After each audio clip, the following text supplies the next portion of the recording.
I'm trying to figure this thing out. Okay, I am in Minsk in Belarus. Interesting place here. Trying to have a weird situation here. Can I pick up? Can I do? What can I do here? I don't know. We'll get it figured out. At any rate, um, all right. There we go.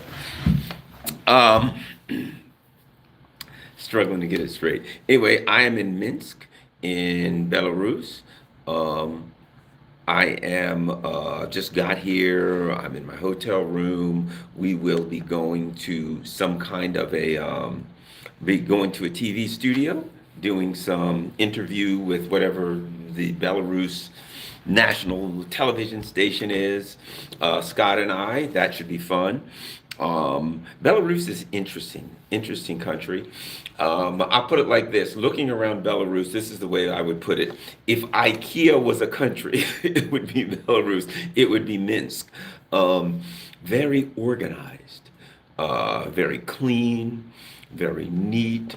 The people seem quite well behaved, shall we say, as you would think. People are walking around, kind of mellow, seems kind of low pressure. I'll put it like this. My understanding is this is very much like the last bastion of the Soviet Union. You can see a lot of the buildings that have that fit for purpose Soviet Union kind of thing, the buildings that they made for people. So you would have an apartment, wouldn't be, very elaborate. It wouldn't be, have all of the bells and whistles, but, everyone would have a home. You would have a place to stay, be no homeless people. And I noticed driving around in Minsk, checking it out, you don't see, homelessness. You don't see, like in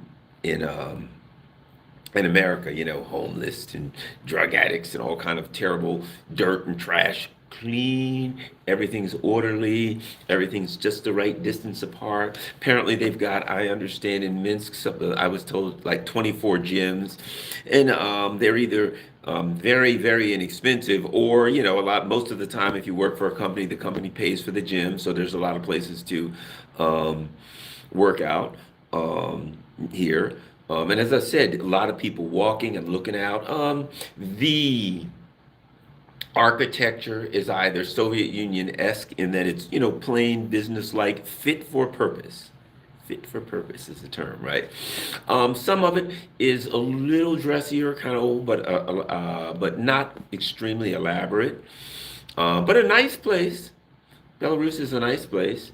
Like I said, it just seems comfortable because it's clean and it's organized and it's neat and it's not packed and crowded. Like the buildings have some distance between the buildings. Just a very nice looking city, attractive city. The people seem friendly, very happy. Yes, people say Soviet bloc style, very much. Soviet bloc style kind of place. It's like the last part of the Soviet Union that still stayed stuck around, right?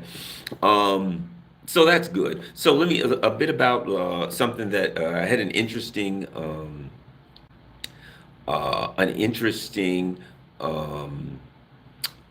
experience last night. And so, when I was in Moscow, some people took me to this. They said, these are the volunteers, right? So basically, I went to this place, and these people were making things for the soldiers, volunteering. The government didn't ask them to do it. The government didn't say we need it. They just said, we support the soldiers, so we're gonna make things for the front line, right? All kinds of stuff. They put together medical kits. The tanks and stuff have netting over them and camouflage, right? And the government provides all that stuff. Well, they want more. So these people buy these long camouflage sheets and cut them up themselves and cut them into little strands to go on the sheets, and they make camouflage sheets and camouflage stuff, and they put it in big boxes, and they load up trucks, and they have drivers that drive to Ukraine 16 hours, drive to the front lines, driving around mines, driving where drones putting their lives on the line. Very interesting. And as I said, it's not like the government's like, we don't have this stuff, we need it. This is a partisan kind of unified effort of just citizens that say we support our troops and we want to do something for them, right? So it was kind of almost like a warehouse, volunteers working in it. People apparently put their money together and buy stuff with donations from people, and they have a lot of stuff. Apparently, they get a lot of donations from people in the community, and just people give them stuff, and they do donations. Um, and when I talk to people about it, they're like, "Oh yeah, it goes on all over the country. These volunteers all over the country do that." And isn't it interesting? The government hasn't asked them. It's not like the government's in need. They put together little trinkets for the soldiers. Apparently, there's this little brown. It's called Cherubushka. Cherubushka was a cartoon, I guess, when they were children. A lot of them during Soviet times, things like that, and just a little cartoon character that the soldiers like, and it's like a good luck kind of charm. They make little cherubushkas out of little stuff, stuffed ones, and little things that they can hang on their mirrors and stuff like that. They make those things for the soldiers. Food and sweets and candy, they put that together. Little, just all kinds of things that they think the soldiers would like, that they think they could help. Maybe they would help, a blanket, you name it, right? Now, they may also make first aid kits. This is what these people. I'm like, my God, and it was almost all women, and I don't know if their boyfriends or husbands or sons were gone to the front or whatever, but they were almost all women and a couple of old men. None of them were like men of people of fighting age for the most part.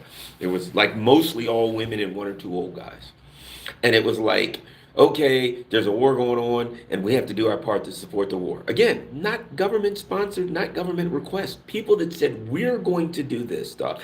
And then they have contacts like family members or whatever that happen to be soldiers on the front line, and they're on contact, call, talk, okay, we're coming. And they stack stuff in cars and boxes and tape it up and take it to them. Bread and food and just anything that you can think of, that they can think of, that the soldiers might need, even though the government supplies everything. It's not like the soldiers are in trouble and Russia's broke and they can't help. Nope, nope, nothing like that.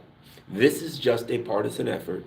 And it is not even really a network as it is. It's somewhat of a network, but not really.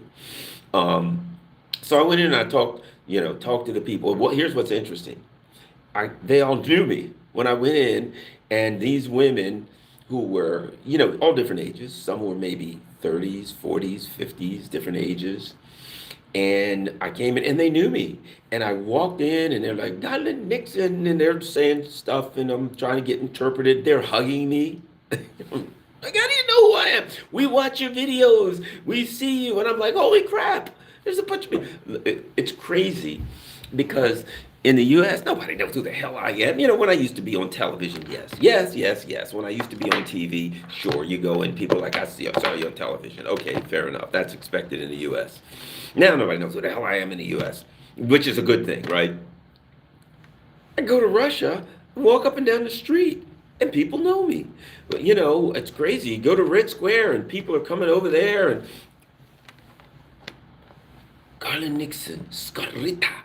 Yeah? And I'm thinking, oh my God, we're going to do something crazy. They're hugging us. And they're like, oh, we watch you. We love your stuff, blah, blah, blah. Love your work. And I'm like, wow, this is crazy.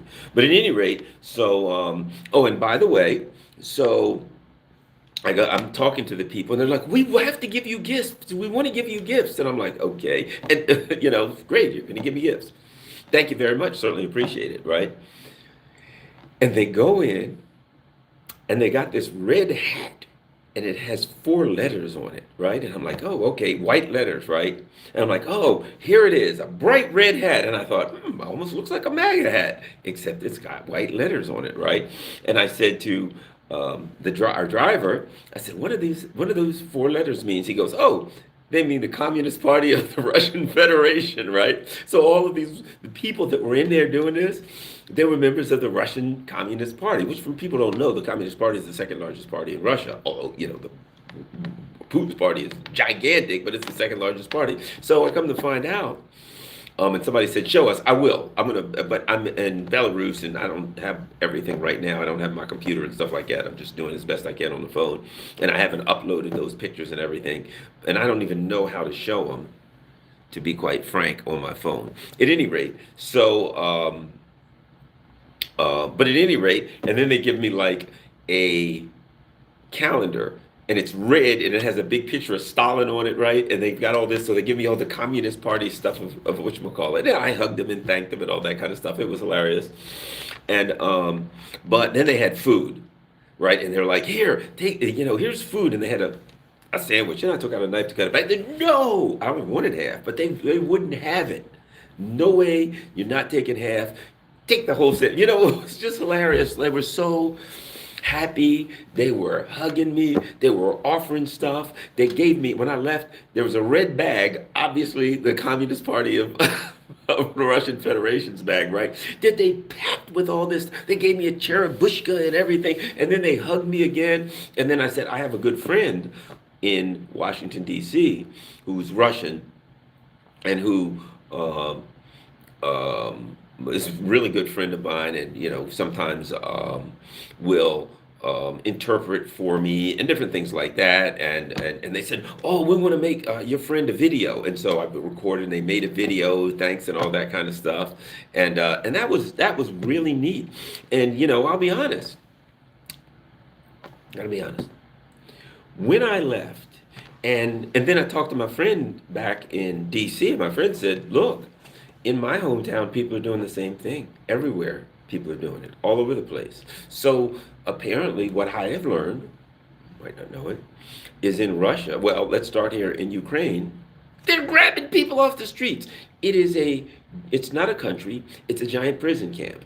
In Ukraine, they're literally grabbing people off the streets, beating the hell out of them, throwing them in a box called a truck, and dragging them off to the front lines to an untimely demise, right?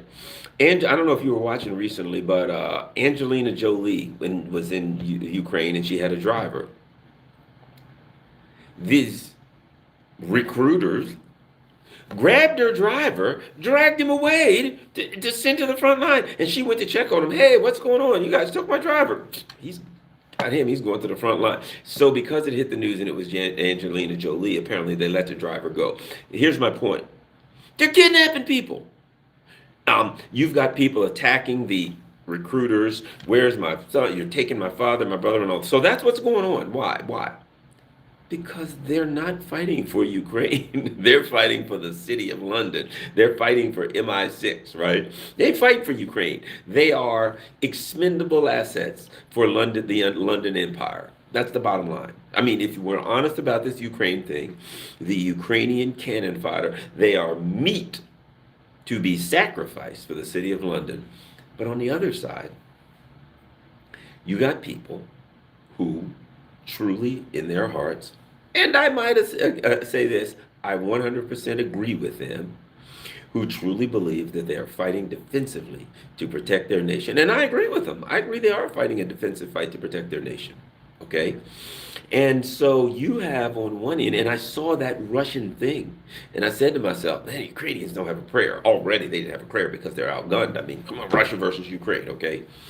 Luckily for Ukraine, or maybe unluckily, it's a special military operation rather than a war, because if it was a war, Kiev would be, in a world of deep and serious trouble. There would be no Kiev. The Russians would flatten it. People don't understand that they do have the military, a lot more military power than they're actually expending. And because it is a special military operation, there's a lot of things. They don't bring the heavy hand down that they could. And I also think that the Russians are fighting a long and slow war because it gives them the opportunity to exhaust NATO. It gives them the opportunity to goad NATO into continually sending war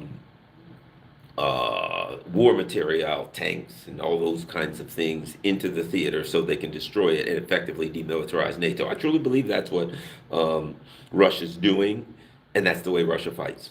And I also think Russia is holding back a lot of their stuff because they have to be concerned that they could be attacked by NATO at any time. You got people in Germany saying, NATO, what was it? One of these clowns in Germany said, Russia could attack us as early as Friday. And I'm thinking, no, they really couldn't attack you as early as Friday because they have no intent to attack you. I mean, you go to Russia and it's clear and obvious It is very obvious that Russia ain't attacking nobody. Russia, the last thing the Russian government and the Russian people want is a war. They do not want a war. They are acutely aware of the pain of war, and they don't want to face that again. And they're doing everything in their power, in my this is my opinion, to avoid war with NATO. They don't. Why did they want war with NATO? You've got a country, you go there, it's economically stable. You go there, there's like they're telling us, oh, what is it? Oh, the sanctions. Oh, another package of sanctions. Those are going to be the ones that finish Russia off. And you go to war. I mean, you go to Russia and you look, and it's like, first of all, there's Snickers bars. There's Coca-Cola. I think I'll stop by this Burger King. There's you go into the stores. There's everything from Paris and Milan, and I don't know what the hell kind of sanctions they got. But you can still get all the stuff if you want it. Who the hell wants that overpriced crap? But if you want the stuff, it's still there. The American stores, the American products, a lot of the European stuff, it's still there. Some of it, of course, I guess a lot of it's gone. I don't know. I'm not there all the time. But a lot of that stuff is still there. I'll put it like this. I really saw no sign of the sanctions. I do understand this. As a country, they're fine. There were particular industries where, let's say you work for a company that imported something from Europe. Some of the European stuff started. So some of the working class, regular old people that might have had businesses or worked for some companies that, traded with Europe were hurt and lost their jobs. But as a nation, it's going strong. Seems to me, from my view of being there. But additionally, I'll say that um, the Russian people are very determined. The Russian people support the troops in a way that I don't know if, do you really see that in other countries? Maybe the U.S. in World War II, I guess, I don't know. But other than that, I mean, that's the kind of support that you see from the people of Russia for their government and their troops right now is reminiscent of World War II, when everybody worked for the troops because they felt like they were fighting the just war, right? And when you go, as an example, one of the things that I saw at this place where I was, wandering around, and they showed me what they were doing, and they told me we're doing this, this, and that here. I used, translator to translate. And here's an example of the kind of work they're doing. These are volunteers. They're like all women, except a couple of old people. And so, that doesn't that make you think of World War II, where the men go to the front and fight, and the women stay back and support the war effort? It's classic. Anyway, so they showed me these. They make small, what are they called? First aid kits for the soldiers, right? And I don't know, I'm sure they got plenty of first aid kits, but they make, they're doing whatever they can. So they make these small, really nice, professional looking first aid kits where they make all this stuff by hand, right? So they want gauze, certain different sizes of gauze, right? Now listen to this.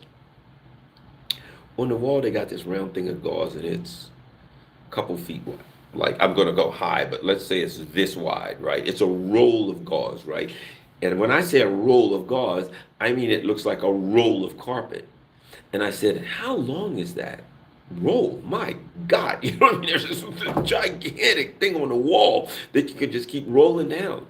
And I said, how the hell? And it was really, really wide roll of gauze. And they're cutting different size links out of it, right? So they can roll them up by hand and make these, and somebody's cutting and rolling and cutting and rolling, and somebody else is putting this and bandages and scissors and this and that in their toolkits and alcohol swabs and whatever, right? And I said, how long? I've never seen a roll of gauze like that. How long is that roll of gauze? And they said 3 kilometers. You got 3 kilometers? Oh yes, 3 kilometers of gauze, and they're going to do all 3 kilometers, cutting it up into different sizes and chunks, rolling it up by hand, and making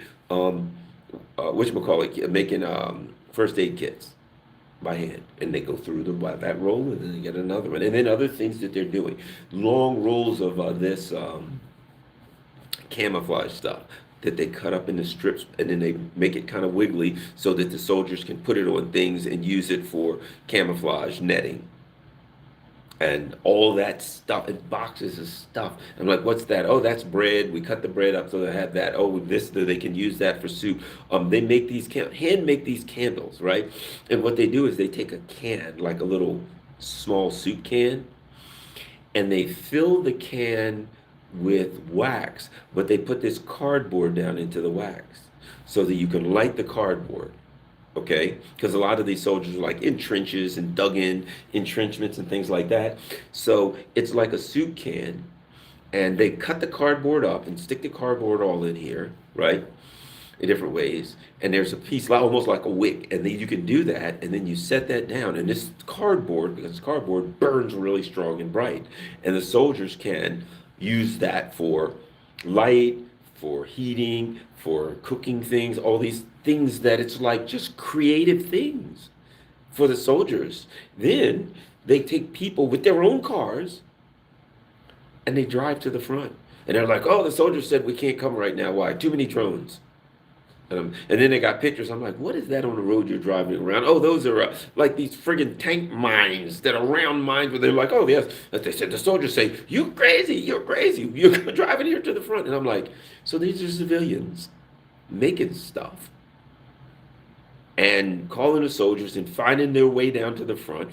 Then they loaded up this box truck, and I'm like, what is that? They said, well, there's supply places in Donetsk or whatever, so we load these box trucks up, and then we drive to, I'm just saying Donetsk, wherever, we drive them to these points, and we give them to the people where they decide supplies go out for the soldiers, and boom, they take them to the soldiers, and they say thank you, right? This is our way of the war effort. And you got all this stuff pouring in on top of what the government has, right?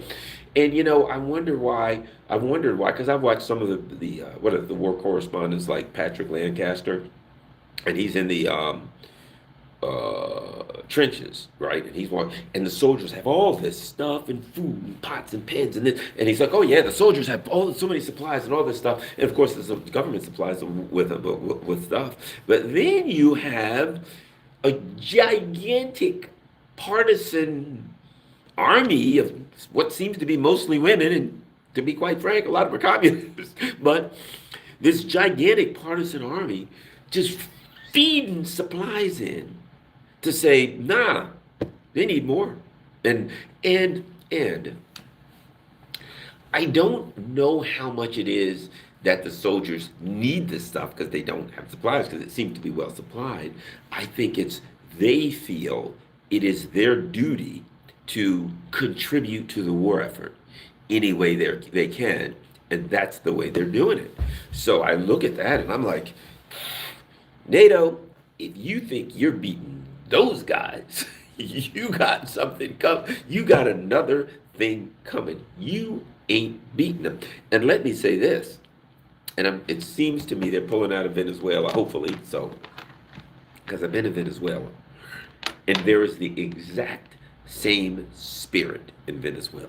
That's why they've got millions of people in armed. Women, men, women, everybody armed to the teeth, AK-47s, ready to say, come on in, gringos, and boy, are you going to get it. You're going to get fired at from every hamlet, every burg, every house, every building, every tree line, every clump of every jungle is going to be loaded with people. You go to Venezuela, you're going to face that same fighting spirit.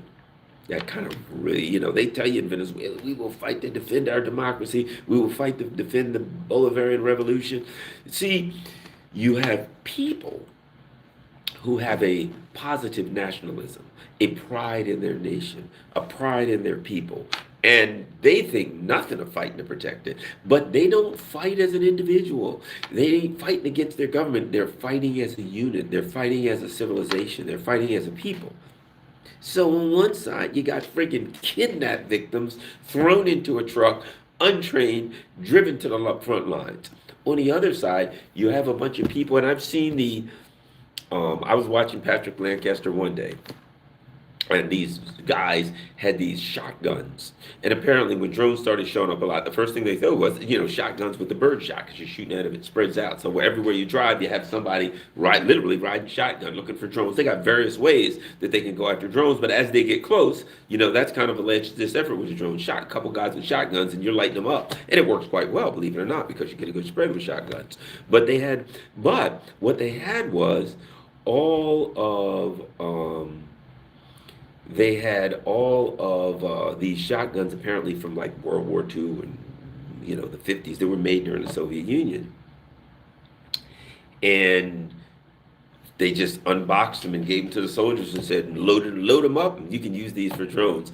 And what I heard on interviews, these soldiers were saying, yes, our grandfathers made these shotguns for us, right? They saw it as a generational thing, and almost like they spoke it like our grandfathers made these, knowing that we would need to protect ourselves, and now we have them. Thank our grandfathers for making these, because they were made back, during the Soviet Union time and way, way back when. They just unboxed them. You know how Russia keeps all of that stuff in mothballs, well oiled and ready to go for all eternity. And as soon as they need it, they unbox stuff that they've been keeping. It isn't even rusty, since World War II. And so what I saw is a Russia that where there is massive support for the troops and for their special military operation, where there are people who are doing their duty, they believe, to protect their country and to defend their country. They believe with their heart and soul, and they put everything into it, and they're against Ukraine, a country that, in my opinion, is being used as a proxy force by mostly, one could argue who. You can say the U.S., I say the City of London, it doesn't matter. They're being used by exterior forces as an expendable asset. Their lives are being wasted for nothing. It's a sad state of affairs as far as I'm concerned, what's happening in what you may call Ukraine, and I may call a prison camp, a torture camp. A death camp. That's what it is to me. Anyway, let me get running here. I got to go down and meet within 3 minutes downstairs. Apparently, we're going to do some interviews or something. It was great. We landed in Belarus, and the people from the TV station and drivers and all, and they're like, oh, this is a big event for us to have you guys here to do interviews. And I'm like, I just didn't even know who the hell I am. Scott Ritter. Yeah, I can understand how people know who he is, but a schlump like me, I don't know. Yeah, he just goes to show. You never know in life at any rate. All right, I'm out of here. We're going to go get some lunch. If you would be so kind, share this on all your social media platforms. I'm out. There we go. How about this? Let's go here. How about this? Okay.